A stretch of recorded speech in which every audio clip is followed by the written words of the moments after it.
Hey guys, आप सभी का वेलकम है गुरुकुल हब यूट्यूब चैनल पर। आज का हमारा टॉपिक है रीजनिंग का टॉपिक और टॉपिक है डाइस। जी हाँ, डाइस के सवाल परीक्षा में पूछे जाते हैं, चाहे आपका रेलवे का एग्जाम है, एसएससी का एग्जाम है या फिर यूपीएससी का एग्जाम है, तो सभी एग्जाम में डाइस के क्वेश्चन पूछे जाते हैं। तो उसी इंपॉर्टेंस को ध्यान में रखते हुए यहाँ पर मैं आज डाइस का टॉपिक आपको कवर कराने जा रहा हूँ। वीडियो बहुत ज्यादा बेनिफिशियल होने वाली है, वीडियो को टिल एंड तक जरूर से देखें। साथ ही आप हमारे एक मैथ्स के कोर्स के साथ जुड़ सकते हैं। 199 रुपीज में हम मैथ्स का कोर्स लेकर आए हैं ग्रुप डी स्पेशल बच्चों के लिए। तो वो कोर्स मिलेगा आपको हमारे ऐप पर, Gurukul hub official Android app. Link मैंने डिस्क्रिप्शन में दे रखा है, जहां पर क्लिक करके आप डायरेक्ट हमारे कोर्स पर जा सकते हैं और कोर्स को परचेज कर सकते हैं। चलिए वीडियो में आगे बढ़ते हैं। और आज का जो हमारा टॉपिक है डाइस है, तो डाइस को समझते हैं कि डाइस में किस तरह से सवाल हमारा पूछा जाएगा। ठीक है, पहले एक सवाल से ही समझेंगे। ठीक है, बिना सवाल समझे चीजें क्लियर नहीं हो पाती। ठीक है,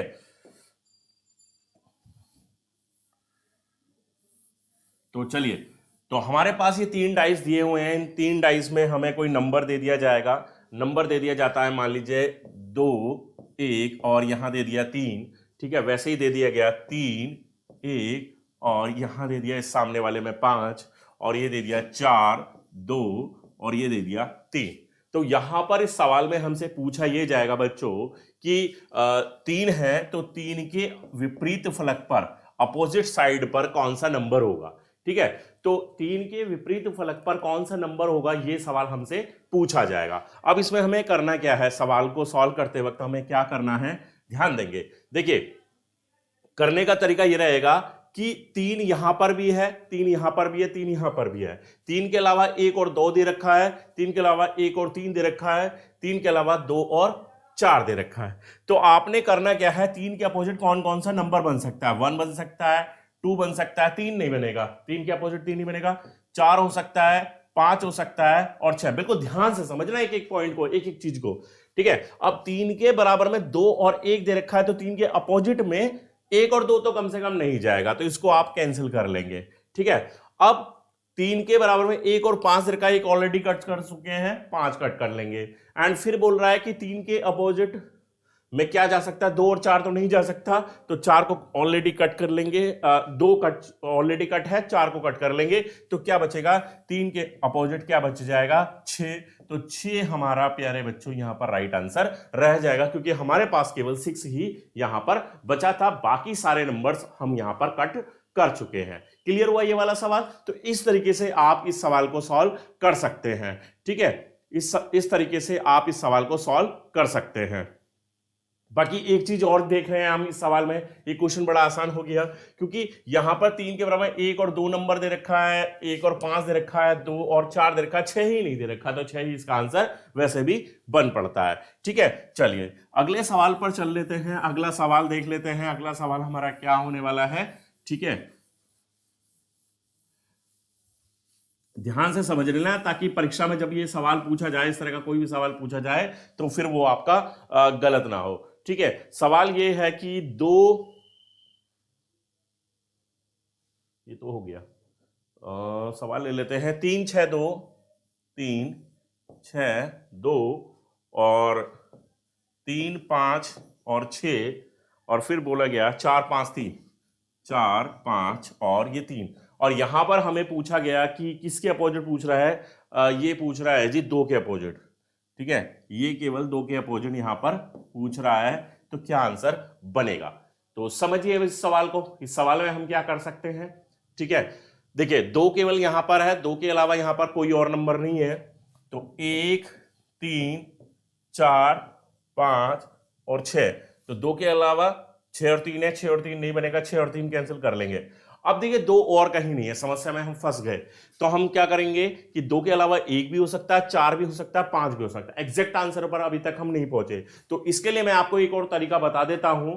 ठीक है, हालांकि इस तरीके से भी हो जाएगा, इसमें थोड़ा सा और आपको डीप जाना पड़ेगा, वो भी मैं बताऊंगा कैसे। कि अब दूसरा तरीका हमारा क्या कहता है कि 2 के 2 वाले में यहां पर जो पहला डाइस है उसमें 6 और 3 है, तो ये देखिए कि इस वाले डाइस में 6 और 3 है, तो 6 और 3 और किस डाइस में दे रखा है, तो 6 और 3 अगर हम देखें तो सेकंड वाले डाइस में दे रखा है, 6 भी दे रखा है, 3 भी दे रखा है। तो आपने करना क्या है, 2 से स्टार्ट कीजिए नंबर लिखना और उसको एंटी क्लॉकवाइज लिखते चले जाइए। मतलब कैसे लिखना है, 2 फिर 3 और फिर 6 लिख दिया। 6 और 3 और किस में, इस वाले में है। यहां पर भी क्या करना है आपको, भाई 2 से स्टार्ट किया, 2 3 6, तो यहां पर क्या करना है, यहां पर 2 के अलावा कौन सा नंबर है, 5, तो 5 लिखिए, फिर 6 और 3, 6 से 6 कैंसिल हो जाएगा, 3 से 3 कैंसिल हो जाएगा, 2 और 5 एक दूसरे के अपोजिट आ जाएंगे, 2 और 5 एक दूसरे के अपोजिट आ जाएंगे। अब अगर इस तरीके से सवाल नहीं करना, इसी तरीके से करना है, तब क्या कर सकते हैं भाई, हमें 1 4 5 में हमें कंफ्यूजन था, तो हमने ये देख लेना है कि यहां पर सबसे ज्यादा बार क्या रहा है। हम 5 के अपोजिट भी चेक कर सकते हैं भाई, 5 के अपोजिट अगर हम चेक करना चाहेंगे तो 1 हो सकता है, 2 हो सकता है, 3 हो सकता है, 4 हो सकता है, 6 हो सकता है। तो 5 के अपोजिट इस वाले में देखिए 3 और 6 नहीं होगा, कैंसिल कर लीजिए। 5 के अपोजिट यहां पर 4 दे रखा है, तो 4 यहां पर नहीं होगा, ठीक है, 3 ऑलरेडी कट कर चुके हैं। अब सवाल बच जाता है कि 1 हो सकता है या 2 हो सकता है, तो इसी तरीके से हमें और किसी नंबर को भी चेक करना पड़ेगा, क्योंकि 1 शायद किसी और नंबर के अपोजिट आएगा। तो मैंने दोनों तरीके आपको बताए हैं कि दोनों तरीकों में से जो भी उस टाइम पर सही तरीके से अप्लाई हो जाएगा वो आपको यहां पर अप्लाई करके चलना है, उसी से आपको सॉल्व करके चलना है, ठीक है। चलिए अगले सवाल पर चल लेते हैं। जो सेकंड वाला तरीका है बहुत आसान तरीका है, इससे बिल्कुल आप क्वेश्चन को देखते ही देखते निगाहों में ही उसको सॉल्व कर लेंगे, ठीक है। बट बशर्ते कि सवाल उस टाइप का बन जाए, जैसे पहले वाले सवाल में वो अप्लाई नहीं हो रहा था ठीक से, ठीक है। और सवाल ले लेते हैं, हमारे पास है एक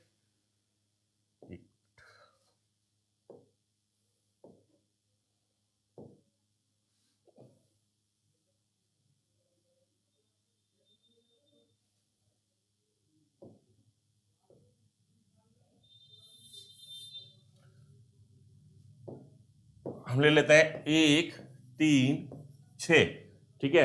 और ले लेते हैं 1 4 3, और ले लेते हैं 6 2 5। और हमसे अब ये पूछा जाए कि किसके अपोजिट पूछा जाए, मान लीजिए पूछ लिया जाए 4 के, कि 4 के अपोजिट कौन सा नंबर बनेगा, 4 के विपरीत फलक पर कौन सा नंबर होगा। भाई अगर हम देखें तो 1 3 यहां पर दिखा रहा है, समझ रहे हैं ना मेरी बात, दोनों डाइस पहले और दूसरे डाइस एक दूसरे से कॉमन बन रहा है। भाई 1 से आप 1 कैंसिल कर लीजिए, 3 से आप 3 कैंसिल कर लेंगे, तो 6 और 4 एक दूसरे के अपोजिट, 6 तो लिख रहा है 4 लिख रहा है, सॉरी 6 आंसर हो जाएगा। कितना आंसर आ जाएगा, 6 इसका आंसर आ जाएगा। समझ में आ गई मेरी बात, समझ में आई बात, नहीं आई। चलिए अगर इसमें आपसे बोल दिया जाए, इसी सवाल में आपसे बोल दिया जाए जी 6 के अपोजिट, तो हमने निकाल लिया 4 है, ठीक है। अगर पूछ लिया जाए आपसे कि 5 के अपोजिट क्या बनेगा, 5 के अपोजिट अगर पूछा जाए तो क्या बनेगा, देखिए समझिए, 5 केवल यहां पर दे रखा है, 2 और 6 यहां पर दे रखा है, यहां पर 3 और 1 दे रखा है, 6 दे रखा, कुछ भी कॉमन नहीं बन रहा भाई। 2 और 6 वाला जहां पर 5 है उसमें 2 और 6 के अलावा केवल यहां पर है, बाकी किसी में कॉमन नहीं बनना। तो क्या करेंगे, जो मैंने सेकंड मेथड बताया वो यहां पर काम नहीं कर रहा है, ठीक है। तो 1 2 3 4 और 6, ठीक है। तो 5 के बराबर 2 और 6 दे रखा है, कैंसिल कर दीजिए। अब समस्या ये है कि बाकी तो बन नहीं रहे, लेकिन हम ये जानते हैं कि अभी अभी हमने किया कि 4 और 6 एक दूसरे के अपोजिट है, तो 5 के अपोजिट 4 वैसे भी नहीं आएगा। अब 1 और 3 में अभी भी कंफ्यूजन है, तो हमने करना क्या है, 3 के अपोजिट आपको निकाल लेना है। 3 के अपोजिट 1 बन सकता है, 2 बन सकता है, 4 बन सकता है, 5 बन सकता है, 6 बन सकता है। तो 3 के अपोजिट 1 और 6 नहीं बनेगा, 3 के अपोजिट 1 और 4 भी नहीं बनेगा, 4 भी नहीं बनेगा, ठीक है। और क्या जी, 3 के अपोजिट 5 के अपोजिट 2 नहीं बनना, 1 और 3 में से कोई बन सकता है 5 के अपोजिट, ठीक है। और यहां पर जो है 3 के अपोजिट, यहां पर आपका जब 2 यहां पर नहीं बनेगा तो 3 के अपोजिट 5 बन जाएगा, और 5 के अपोजिट यहां पर 3 आप आंसर लगा देंगे। तो इस तरीके से कभी कभी हम दूसरे के बेस पर भी सही आंसर निकाल पाते हैं, दूसरे के बेस पर भी हम सही आंसर निकाल पाते हैं। ये भी आपको चीज थोड़ा सा ध्यान में रखना पड़ेगा। अच्छा, अभी मैंने दूसरे मेथड को कहा कि दूसरा मेथड यहां पर काम नहीं कर रहा है, लेकिन अगर मैं देखूं एक दूसरे नजरिए से तो वो थोड़ा थोड़ा यहां पर काम कर रहा है। कैसे? जैसे कि अगर मैं फर्स्ट वाले और थर्ड वाले को अगर कंपेयर कराऊं तो मैंने कहा 6 से मैंने स्टार्ट किया लिखना कि 6 1 3, ठीक है, 6 1 3, और यहां से मैं स्टार्ट करूं 6 6 2 5, तो 6 से 6 कैंसिल हो जाएगा, 1 2 एक दूसरे के अपोजिट हो जाएंगे और 3 और 5 एक दूसरे के अपोजिट हो जाएंगे। तो इस व्याप पर अगर मैं देखूं, जरूरी नहीं कि दोनों नंबर आपस में कैंसिल हो, जैसे मैंने लास्ट क्वेश्चन में आपको दिखाया था कि दोनों नंबर ऊपर नीचे वाले एक दूसरे से कैंसिल हो रहे थे, तो ऐसा नहीं है। लेकिन अगर एक भी कैंसिल हो रहा है तो ये देखिए कि 1 के सामने 2 बनना है, 3 के सामने 5 बनना है, तो 5 के विपरीत 3 हो जाएगा और 3 के विपरीत 5 हो जाएगा। तो इस तरीके से आपकी परीक्षाओं में सवाल पूछे जाते हैं बच्चों, और इस बेस्ट मेथड्स का ही इस्तेमाल करना है। 2 तरीके मैंने बताए हैं, जो भी तरीका, जो भी 2 टाइप में से जो भी तरीका आपको उस टाइम एग्जाम में बिल्कुल अच्छे तरीके से समझ में आ रहा है, या दोनों तरीकों से भी आप क्वेश्चन को देख सकते हैं, क्वेश्चन गलत नहीं होना चाहिए। बस मेन शर्त यह है कि क्वेश्चन गलत नहीं होना चाहिए। क्वेश्चन गलत हो गया तो बहुत बड़ा नुकसान होने वाला है। चलिए थोड़ा सा सवाल, एक बड़ा सवाल ले लेते हैं, और बड़ा सवाल ले लेते हैं। देखिए उसमें मैं थोड़ा सा आपको ये ज्यादा बनाकर दूंगा, ये 1, ये 2, ये 3 और ये 4, ठीक है। ये 4 हमने डाइस ली, ठीक, 4 डाइस हमने ली, इनमें नंबर्स डाल देते हैं हम, कोई भी नंबर है, जैसे 6 3 2 है, ठीक, और आगे है 6 2 4 है, 6 2 4 है, फिर हमें दे रखा है 5 6 4 दे रखा है, एंड फिर दे रखा है 1 4 2 दे रखा है, ठीक है। अब यहां पर अगर हमसे पूछा जाए कि 6 के अपोजिट क्या होगा, 6 के अपोजिट क्या होगा, तो 1 2 3 4 5, ये कोई भी नंबर हो सकता है, कोई भी नंबर हो सकता है भाई। 6 के बराबर 2 और 3 दे रखा है, कैंसिल कर लीजिए। 6 के बराबर में 2 और 4 दे रखा है, कैंसिल कर लीजिए। 6 के बराबर में 5 दे रखा है, ये भी कैंसिल कर लीजिए। क्या बचेगा? 6 के अपोजिट 1 हमारा आंसर यहां पर आ जाएगा। बड़ा आसान सा सवाल हो गया, बहुत ही सिंपल सा सवाल हो गया। लेकिन अगर मान लीजिए इस सवाल में हमसे पूछा जाए कि 2 के अपोजिट क्या होगा, तो क्या बताएंगे? 2 के अपोजिट अगर हमसे पूछा जाए भाई 1 हो सकता है, 3 हो सकता है, 4 हो सकता है, 5 हो सकता है, 6 हो सकता है, तो 2 हमारा यहां पर दे रखा है, 3 और 6 आपस में कैंसिल कर लीजिए, ठीक है। और 2 के अपोजिट में 6 और 4 भी कैंसिल कर लीजिए। और क्या दे रखा है? 2 के 1 भी दे रखा है, तो ये भी कैंसिल कर लीजिए। क्या बचेगा? 2 के अपोजिट 5 बचेगा। ये भी हमारा क्वेश्चन आसानी से सॉल्व हो गया। तो डाइस 3 दे दें या फिर 4 दे दें, कोई फर्क नहीं पड़ता, ठीक है। ये डरने की जरूरत नहीं है कि 3 डाइस वाला तो मेरे को बड़े अच्छे से समझ में आ गया, लेकिन 4 डाइस वाला मैं समस्या में फंस सकता हूं। तो ऐसा नहीं, जितने ज्यादा डाइस होंगे क्वेश्चन उतना ही इजी होता चला जाएगा, ठीक है। समझ में आ गई मेरी बात? तो इस तरीके से आप ये वाला सवाल भी कर सकते हैं। इसमें कोई और भी आपको निकालना पड़े वो भी आप निकाल सकते हैं, कोई इतना बड़ा इश्यू यहां पर नहीं है, ठीक है। तो ये थी बच्चों आज की हमारी क्लास डाइस से रिलेटेड। अगर किसी के दिमाग में कोई भी डाउट है, कोई भी सवाल है, कोई भी समस्या बन रही है, तो आप बिल्कुल मेरे साथ शेयर कर सकते हैं। Gurukul hub Android app, official Android app, मैं एक बार नाम लिख देता हूं, गुरुकुल हब ऑफिशियल। एक गुरुकुल हब भी है, आपको गुरुकुल हब नहीं करना, आपको Gurukul hub official Android app install करना है, और वहां पर जाकर आप सभी पीडीएफ वीडियोस फ्री में डाउनलोड कर सकते हैं। साथ ही आपको अगर कोई भी क्वेरी है, कोई भी सवाल मेरे से पूछना है, तो वहां पर आपको चैट ऑप्शन मिलेगा, वहां पर आप डायरेक्टली मेरे से बात कर सकते हैं, है ना।